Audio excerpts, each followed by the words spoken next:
Next comment వచ్చేసి KNR UHS bro నాకు SVS Mahabub Nagar రేడియాలజీలో seat వచ్చింది, హాస్టల్ ఫెసిలిటీ ఉందా అండ్ ట్యూషన్ ఫీజ్తో పాటు హాస్టల్ ఫీజు కూడా పే చేయాలా బ్రో అనేసి అడుగుతున్నారు. ఎస్ ఫ్రెండ్స్, ఏంటి అంటే ఇప్పుడు మనకి చాలా మట్టు కాలేజెస్కి హాస్టల్ ఫెసిలిటీ ఉండకపోవచ్చు బాయ్స్కి, అండ్ ట్యూషన్ ఫీ వచ్చేసి పక్కగా పే చేయాలి. అండ్ హాస్టల్ ఫీజు అనేది బయట మీరు ప్రైవేట్ హాస్టల్స్లో ఉంటారో అది చూసుకోండి. హాస్టల్ ఫెసిలిటీ అనేది ఇంపార్టెంట్, చాలా ఒకసారి చూసుకోండి ఓకేనా. ట్యూషన్ ఫీజు అనేది పే చేయాలి.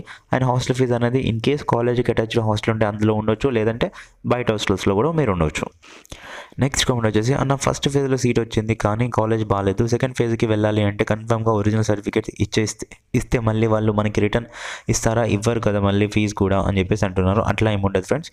అలా అనుకుంటే నేను ఇప్పుడు 3 years నుంచి మీకు కౌన్సిలింగ్ అయితే ఇస్తున్నాను చాలా మెంబర్స్కి. సో వాళ్ళందరికీ సీట్స్ వచ్చినాయి, వాళ్ళందరూ సెకండ్ ఫేజ్ నుంచి థర్డ్ ఫేజ్ నుంచి ఫోర్త్ ఫేజ్ వరకు వెళ్ళిపోయారు. సో వాళ్ళకి సర్టిఫికేట్ ఇస్తేనే కదా వాళ్ళు వెళ్ళింది. సో మరికొందరు డిస్కంటిన్యూ చేశారు, సర్టిఫికేట్ తీసుకొని వాళ్ళకి సీట్ క్యాన్సిల్ చేసుకున్నారు. ఇట్లాంటి ప్రక్రియ జరుగుతూ ఉంటాయి. ఇన్ కేసు ఇప్పుడు మీకు మిడిల్ ఆఫ్ ద కౌన్సిలింగ్లో సీట్ కనుక మీకు నచ్చలేదు, సీట్ వచ్చింది కానీ మీకు నచ్చలేదు కాలేజ్ అనుకుంటే డైరెక్ట్గా వెళ్ళి మీరు రిపోర్టింగ్ చేయకుండా సర్టిఫికేట్ రిటర్న్ తీసుకోండి, పర్లేదు ఓకేనా. సో ఇలాంటివి జరుగుతుంది కాబట్టి మీరు అలాంటి అపోహల్ని పెట్టుకోవద్దు. సెకండ్ ఫేజ్లో మీకు కనుక వేరే కాలేజ్లో సీట్ వస్తే ఫస్ట్ ఫేజ్లో వచ్చిన వాళ్ళు మీకు ఫీ అమౌంట్తో పాటు సర్టిఫికేట్స్ కూడా మీకు ఇస్తారు, మీరు వెళ్ళి రిపోర్టింగ్ చేయవచ్చు, లేదంటే మీ దగ్గర కూడా పెట్టుకోవచ్చు. అలాగే నెక్స్ట్ కామెంట్ వచ్చేసి అన్న ట్యూషన్ ఫీజు ఎంత అండ్ ఇంకా అలాట్మెంట్ ఆర్డర్ ఎప్పుడు రిలీజ్ చేస్తారు అని చెప్పేసి అడుగుతున్నారు. ఆల్రెడీ వచ్చేసి చూసుకోండి. సో నెక్స్ట్ కామెంట్ వచ్చేసి అన్న గాంధీకి ట్యూషన్ ఫీజు ఎంత అన్న ప్లీజ్ ప్లస్ పక్కా కట్టాలా. ఎస్ పక్కా కట్టాలి ఫ్రెండ్స్ మనకి. సో ట్యూషన్ ఫీజు అనేది బట్ ఎంత అనేది మనకి ఇక్కడ తెలియదు, అబోవ్ 45K అయితే ఉంటుంది తప్పకుండా.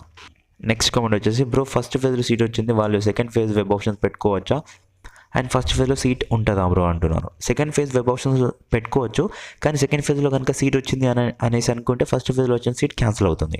సెకండ్ ఫేజ్లో సీట్ రాలేదు అనుకుంటే ఫస్ట్ ఫేజ్లో వచ్చిన సీట్ అలానే ఉంటుంది. సో చూసి పెట్టుకోండి. మీకు కాలేజ్ ఫస్ట్ ఫేజ్లో వచ్చిన కాలేజ్ రిపోర్టింగ్కి వెళ్ళే టైంలో కాలేజ్ నచ్చింది అనేసి అనుకుంటే ఓకే, నచ్చలేదు అనుకుంటే మాత్రం పక్కాగా సెకండ్ ఫేజ్లో వేరే వేరే కాలేజెస్ ఎక్కువగా ఇవ్వండి. నెక్స్ట్ కామెంట్ వచ్చేసి హాయ్ అన్నయ్య హౌ ఆర్ యూ అండ్ అనే డౌట్ హెల్ప్ చేయవా. 2023 batch BSc MLT counselling completed after college open on February last week, joining to college స్టూడెంట్నే ఫస్ట్ ఇయర్. మేము ఫీజు రియంబర్స్మెంట్ గురించి చెప్పు అన్నయ్య హెల్ప్ చేయవా అనేసి అడుగుతున్నారు. సరే అడగండి, మీరు అడిగే డౌట్ అనేది నాకు క్లియర్గా అర్థం అవ్వట్లేదు, కొంచెం మళ్ళీ కామెంట్ చేయండి తప్పకుండా. సో నేను రిప్లై ఇస్తాను మీకు. నెక్స్ట్ కామెంట్ వచ్చేసి గ్యాప్ సర్టిఫికేట్ కన్ఫర్మ్ కావాలి బ్రదర్, గ్యాప్ సర్టిఫికేట్ మిస్ అయింది బ్రదర్, ఏం చేయాలి చెప్పండి బ్రదర్. జిరాక్స్ తీసుకున్నా బట్ జిరాక్స్ అని ఈజీగా గుర్తుపడతారు బ్రదర్, ఏం చేయాలి అని చెప్పేసి అడుగుతున్నారు. ఏం పర్లేదు, జిరాక్స్ తీసుకున్నా పర్లేదు, గ్యాప్ సర్టిఫికేట్ ఒరిజినల్ ఎక్కడ పోయిందని చెప్పేసి చెప్పండి, ఒప్పేసుకుంటారు, ఏం పర్లేదు, అట్లాంటి దానికి ఏం లేదు ఓకేనా. సో గ్యాప్ సర్టిఫికేట్ మీకు ఇంకే ఒరిజినల్ కావాలనుకుంటే ఆ జిరాక్స్ తీసుకొని మీ యొక్క MRO ఆఫీస్ దగ్గరికి వెళ్ళండి. సేమ్ యాజ్ ఇట్ ఈస్గా దానిపైన సమ్ నెంబర్ ఉంటుంది, సీరియల్ నెంబర్ లాంటిది. సో SN నెంబర్ అని చెప్పేసి ఆ నెంబర్ అయితే కన్ఫర్మ్గా కనిపించాలి. ఆ నెంబర్తో వాళ్ళు మళ్ళీ తీసి మనకి గ్యాప్ సర్టిఫికేట్ యాజ్ ఇట్ ఈస్గా అదే ఇస్తారు ఓకేనా. సో మీరు కావాలంటే అలా చేయండి, లేదంటే డైరెక్ట్ రిపోర్టింగ్ వెళ్ళే టైంలో తీసుకెళ్ళండి, వాళ్ళు వింటారు, ఏం పర్లేదు. అండ్ నెక్స్ట్ కామెంట్ వచ్చేసి బ్రో లిస్ట్లో నేమ్ రాకపోతే సీట్ సెకండ్ ఫేజ్ పెట్టాలా అనేసి అంటున్నారు. ఎస్, ఒకటి ఏంటి అంటే ఇక్కడ మనకి ఫస్ట్ ఫేజ్లో సీట్ అనేది అలాట్ అవ్వలేదు అండ్ ఇప్పుడు మేము ఏం చేయాలనేసి చూస్తున్నారు కదా. సో మీరు వెబ్ ఆప్షన్ రిపోర్టింగ్ చేయాలా, అలాట్మెంట్ ఆర్డర్ టైంలో చేయాలా అనేసి చూస్తున్నారు కదా. అట్లాంటిది ఏమొద్దు, డైరెక్ట్గా మీరు సెకండ్ ఫేజ్లో వెబ్ ఆప్షన్స్ ఇవ్వండి. వెబ్ ఆప్షన్స్ ఇవ్వడానికైతే మీరు ఎలిజిబుల్ అవుతారు. అందులో సీట్ రాకపోతే థర్డ్ ఫేజ్లో కూడా వెబ్ ఆప్షన్స్ ఇవ్వడానికి ఎలిజిబుల్ అవుతారు. లేదంటే డైరెక్ట్గా సెకండ్ ఫేజ్లో కనుక సీట్ వచ్చింది అనేసి అనుకుంటే డైరెక్ట్గా మీరు ఇంకా రిపోర్టింగ్ చేయడానికైతే వెళ్ళొచ్చు. ఇప్పుడైతే ఫస్ట్ ఫేజ్లో సీట్ రాలేదని నిరాశ పడకూడదు, తప్పకుండా మీరైతే సెకండ్ ఫేజ్కి వెబ్ ఆప్షన్స్ ఇవ్వాలి. అండ్ నెక్స్ట్ కామెంట్ వచ్చి చూసుకున్నట్టు సార్ నేను డిగ్రీ కాలేజ్లో రిపోర్టింగ్ చేసిన టీసీ ఇచ్చారు సార్, కానీ ఇప్పుడు టీసీ ఇచ్చాను కానీ ఇప్పుడు కాలేజ్లో డిగ్రీ డిస్కంటిన్యూ టీసీ ఇస్తున్నారు సార్, ఇప్పుడు AHS కాలేజ్లో ఈ టీసీ తీసుకుంటారా అనేసి అంటున్నారు. 100% తీసుకుంటారు, ఇందులో మొహమాటమే లేదు. మీరు వెళ్ళి ఆ డిస్కంటిన్యూ టీసీ ఇవ్వండి ఓకేనా. ఇప్పుడు అప్లికేషన్ వెరిఫికేషన్లో వేరే ఉంటుంది. ఇప్పుడు అప్లికేషన్ పెట్టుకునే టైంలో మీరు సర్టిఫికేట్స్ ఏం అప్లోడ్ చేశారో అవన్నీ ఇప్పుడు అవసరం లేదు. డైరెక్ట్గా ఇప్పుడు మాన్యువల్గా మీరు కొత్త సర్టిఫికేట్స్ ఉన్నా మీరు ఇచ్చేసినా పర్లేదు, తీసుకుంటారు వాళ్ళు ఓకేనా. మీకు సీట్ రావటం మాత్రం ముఖ్యం, యూనివర్సిటీ నుంచి సీట్ అనేది రావటం ముఖ్యం. సో ఆ యొక్క సీట్ వచ్చిన తర్వాత నెక్స్ట్ ప్రాసెస్ మొత్తం మాన్యువల్గా మీరు కౌన్సిలింగ్ ఏదైతే ఇప్పుడు సర్టిఫికేట్స్ ఉన్నాయి కదా, ఇవి ఏ సర్టిఫికేట్ తీసుకొని వెళ్ళినా చెల్లుతాయి. కానీ మీరు తీసుకెళ్ళి ఫేక్ సర్టిఫికేట్స్ అయితే తప్పక అయి ఉండొద్దు, ఒరిజినల్ సర్టిఫికేట్స్ మీ సర్టిఫికేట్స్ అయితేనే తీసుకెళ్ళండి. అండ్ నెక్స్ట్ కామెంట్ వచ్చేసి రిపోర్టింగ్ చేశాక సెకండ్ ఫేజ్ వెబ్ ఆప్షన్స్ పెడితే సీట్ రాకపోతే ఫస్ట్ ఫేజ్లో సీట్ వచ్చింది ఉంటుందా. ఎస్ ఉంటుంది, ఇందాక చెప్పాను ఆల్రెడీ. అండ్ నెక్స్ట్ కామెంట్ వచ్చేసి అన్న I got seat in Durgapati Deshmukh college and they said the tuition fees is 66,000 per year and every year I have to pay this amount it seems, but you are telling that only 45K అని చెప్పేసి 45K అని చెప్పేసి నార్మల్గా government fix చేసిన amount friends. GOMS number ప్రకారం 45K అంటే ఉండాలి, 45,000 rupees అయితే ట్యూషన్ ఫీజు అయితే ఉండాలి. అంతకంటే కూడా కొన్ని కాలేజెస్ అయితే పెట్టుకుంటాయి. లైక్ ఇప్పుడు చూసుకున్నది కిమ్స్ అండ్ దుర్గాబాయ్ దేశ్ముఖ్ 66,000 రూపీస్ అయితే అడుగుతున్నారు. అండ్ అలాగే ఇప్పుడు యశోద వాళ్ళు వచ్చేసి 45K అడుగుతున్నారు. సో అండ్ అపోలో వాళ్ళు కూడా 66,000 రూపీస్ అయితే అడుగుతున్నారు. సో ఇలా ఉంటుంది, డిఫరెన్స్ అయితే ఉంటుంది. తప్పకుండా మీరు ఈ అమౌంట్ ప్రతి ఇయర్ పే చేయని అవసరం లేదు. ఇన్ కేస్ మీకు కనుక ఫీజు రీయింబర్స్మెంట్ వస్తాయి, ఫీజు రీయింబర్స్మెంట్ రాలేదంటే తప్పకుండా పే చేయాల్సిందే. అందుకొరకే ఫీజు రీయింబర్స్మెంట్కి ఎలిజిబుల్ అయ్యే స్టూడెంట్స్ మాత్రం తప్పకుండా మీరైతే అన్ని సర్టిఫికేట్స్తో పాటు క్యాస్ట్ కొత్తదై ఉండాలి, ఇన్కమ్ కొత్తదై ఉండాలి, రెసిడెన్స్ కొత్తదై ఉండాలి, ఈడబ్ల్యూ సర్టిఫికేట్ ఉండాలి, అది కూడా కొత్తదై ఉండాలి. ఇవన్నీ అయితే న్యూ అప్డేట్ అయినవి మాత్రమే తీసి పెట్టుకోండి. సెకండ్ ఇయర్ నుంచి మీకు స్కాలర్షిప్ కనుక వస్తే ఈ అమౌంట్ అనేది మళ్ళీ పే చేయని అవసరం లేదు. అండ్ నెక్స్ట్ కామెంట్ వచ్చేసి బ్రో ఫస్ట్ ఫేజ్ రిపోర్ట్ చేశాక సెకండ్ ఫేజ్ పెట్టుకున్న దాంట్లో నచ్చని కాలేజ్ వస్తే ఫస్ట్ ఫేజ్లో సీట్ అలాగే ఉంటుందా? ఎస్ ఫ్రెండ్స్, ఉండదు. సో మళ్ళీ మీరు ఇబ్బంది పడకండి, ఉండదు. ఇట్లా ఆల్రెడీ సీట్ అనేది అలర్ట్ అయిందంటే ఇందులో వచ్చిన ఫస్ట్ ఫేజ్లో వచ్చిన సీట్ ఆటోమేటిక్గా క్యాన్సిల్ అవుతుంది. అండ్ నెక్స్ట్ కామెంట్ వచ్చేసి అన్న నా ర్యాంక్ 7099 వచ్చింది, రేడియాలజీ వెబ్ ఆప్షన్స్లో 8 గౌడ్ కాలేజెస్ పెట్టా కానీ ఇప్పుడు వెబ్ ఆప్షన్స్ ఓపెన్ చేస్తే you are not selected any college అని చెప్పేసి వస్తుంది. ఫ్రెండ్ మీకు వచ్చేసి 1799 అంటే ఆల్మోస్ట్ వచ్చేసి మీకు 1800 ర్యాంక్ వచ్చింది. మీరు 8 కాలేజెస్ ఇస్తే ఎలా సీట్ వస్తుంది? సో హైలీ డిమాండెడ్ కోర్సెస్ ఉంటాయి కాబట్టి చాలామంది దీని గురించి కాంపిటీషన్ పడతారు. ఇప్పుడు మనకి పారామెడికల్ కోర్సెస్ చాలా తక్కువ సీట్స్ ఉంటాయి, కోర్సెస్ ఎక్కువ ఉన్నా కానీ అందులో చాలా తక్కువ సీట్స్ ఉంటాయి కాబట్టి సో మీరు ఇచ్చేటప్పుడు నేను చెప్పాను మ్యాక్సిమం వెబ్ ఆప్షన్స్ ఇవ్వండి, అంటే ఎక్కువ వెబ్ ఆప్షన్స్ ఇవ్వండి అని చెప్పేసి నేను చెప్పాను. మీరు వినలేదు. 8 కాలేజెస్ కాదు ఫ్రెండ్స్, ఇంకెక్కువ పెట్టాలి. సో ఎన్ని కాలేజెస్ ఉంటే అన్ని పెట్టండి. 50 ఉంటే 50, 30 ఉంటే 30, ఎన్ని ఉంటే అని పెట్టాల్సిందే ఫ్రెండ్స్. ఓకేనా? ఇప్పుడు సెకండ్ ఫేజ్లో అయినా చూసుకొని కొంచెం పెట్టుకోండి. అండ్ నెక్స్ట్ కామెంట్ వచ్చేసి అన్న మాకు బీఎస్సీ నర్సింగ్లో అండ్ నెక్స్ట్ కామెంట్ వచ్చేసి KLR college of physiotherapy bro 50,000 కట్టమంటున్నారు bro DD. Yes friends, 45K కంటే ఎక్కువనే ఉంటుంది కాబట్టి తప్పకుండా కట్టాలి. నేనేమంటున్నానంటే ఇది కాలేజ్ వాళ్ళు తీసుకుంటున్నారా ఎవరు తీసుకుంటున్నారా మనకు అవసరం లేదు, కానీ మనకైతే సీట్ అనేది కన్ఫర్మ్ అవ్వాలి కాబట్టి తప్పకుండా పే చేయాల్సిందే ఫ్రెండ్స్.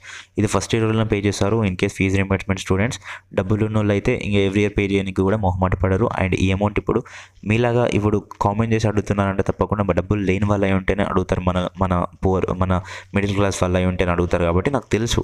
బట్ ఏంటి అంటే తప్పకుండా ఇప్పుడు కడితేనే మనం అయితే ఇంకా 4 years వరకు చదువుకోనికి అయితే వీలైతే ఉంటుంది కాబట్టి సో తప్పకుండా కట్టండి. ఏదో ఇబ్బంది పడినా పర్లేదు కానీ కట్టాలి, తప్పదు.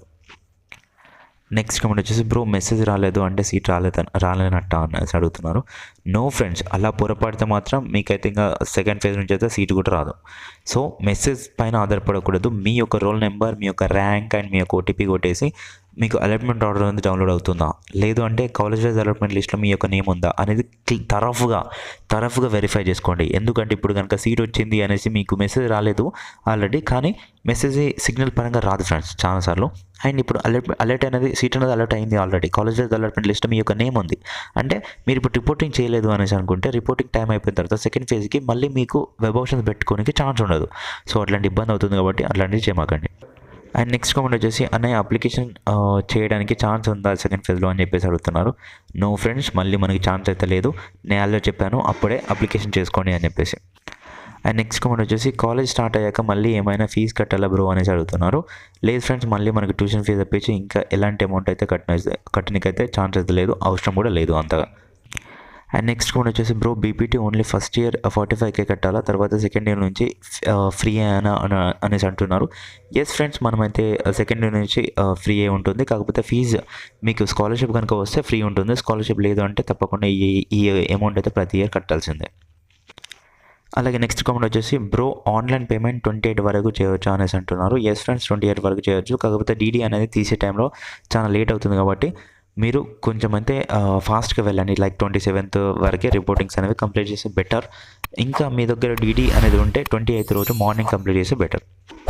అండ్ నెక్స్ట్ కామెంట్ వచ్చేసి అన్న పక్కా రిపోర్టింగ్కి ట్యూషన్ ఫీజు కట్టాలా? ఎస్ ఫ్రెండ్స్, 100% కట్టాలి. కట్టకపోతే మీరు రిపోర్టింగ్ చేయనంటూ అండ్ దట్ వన్ మీకైతే సీట్ అనేది మళ్ళీ సెకండ్ ఫేజ్కి సో లేదనమాట. ఎందుకంటే ఇప్పుడు మీరు ట్యూషన్ ఫీజు అనేది తప్పకుండా కట్టాలి ఫ్రెండ్స్. సో కట్టకపోతే సీట్ అనేది లూజ్ అవుతారు. సెకండ్ ఫేజ్ నుంచి వెబ్ ఆప్షన్స్ ఇవ్వడానికి ఛాన్స్ ఉండదు. సో ఫ్రెండ్స్ నెక్స్ట్ కామెంట్ వచ్చేసి కిమ్స్ బీపీటీ కాలేజ్ 66,750 రూపీస్ అంట బ్రో అనేసి అడుగుతున్నారు. ఎస్ ఫ్రెండ్స్, నార్మల్గా ఇంతే ఉంది. సో కొన్ని కాలేజెస్ తక్కువ ఉన్నాయి, యాజ్ ఇట్ 45 ఉంటే 45K మాత్రం ఉన్నాయి. బట్ ఎక్కువ కాలేజ్ అయితే 60,000 ఎబోనే ఉన్నాయి. సో తప్పదు ఫ్రెండ్స్, కట్టాల్సిందే మనం. ఎందుకు అంటే మేనేజ్మెంట్ వాళ్ళు వచ్చేసి ఎంత ఫీజు ఛార్జ్ చేస్తున్నారంటే 10 lakhs ఎబో 10.23 lakhs అయితే ఛార్జ్ చేస్తున్నారు. సో అంతకంటే మనం కట్టేది తక్కువే కదా. సో కొంచెం చూసుకోండి. ట్యూషన్ ఫీ వేరే కాలేజ్ ఫ్రీ వేరేనా అనేసి అడుగుతున్నారు. వేరే ఉంటుంది ఫ్రెండ్స్, కాలేజ్ టు కాలేజ్ అయితే వేరే ఉంటుంది. నెక్స్ట్ కామెంట్ వచ్చేసి అన్న ర్యాంక్ 5,641 ఏసీ అన్న ఫేజ్ 1లో 100 కాలేజెస్ పెట్టినా కానీ సీట్ రాలేదు, మరి సెకండ్ ఫేజ్కి వెబ్ ఆప్షన్స్ ఎలా ఇవ్వాలో చెప్పండి అని చెప్తున్నారు. మీ యొక్క ర్యాంక్ వచ్చేసి 5,641, బట్ ఎక్కువ ర్యాంక్ వచ్చింది ఫ్రెండ్స్, అందుకునేమో మరి రాలేదు. సెకండ్ ఫేజ్లో అయితే ట్రై చేయండి, అండ్ అందులో అయితే తప్పకుండా వచ్చే అవకాశం అయితే ఉంటుంది. కొంచెం మీరు 100 కాలేజ్ పెట్టారు కదా, ఇంకా ఎక్కువ పెట్టండి, ఎన్ని ఉంటే అన్ని పెట్టేసేయండి, ఓకేనా. నెక్స్ట్ కామెంట్ వచ్చేసి సెకండ్ ఫేజ్లో ఒకవేళ సీట్ వస్తే ఫస్ట్ ఫేజ్కి కట్టినట్టు 6K మళ్ళీ సెకండ్ ఫేజ్ సరిగ్గా కూడా కట్టాలి అనేసి అడుగుతున్నారు. బ్రో బిగ్ డౌట్ అని చెప్పేసి అడుగుతున్నారు. Yes friends, no need to pay again. ఒకసారి మనం అయితే 6,000 రూపీస్ యూనివర్సిటీ ఫీ కింద పే చేసినాం కదా అలాట్మెంట్ ఆర్డర్ కొరకి.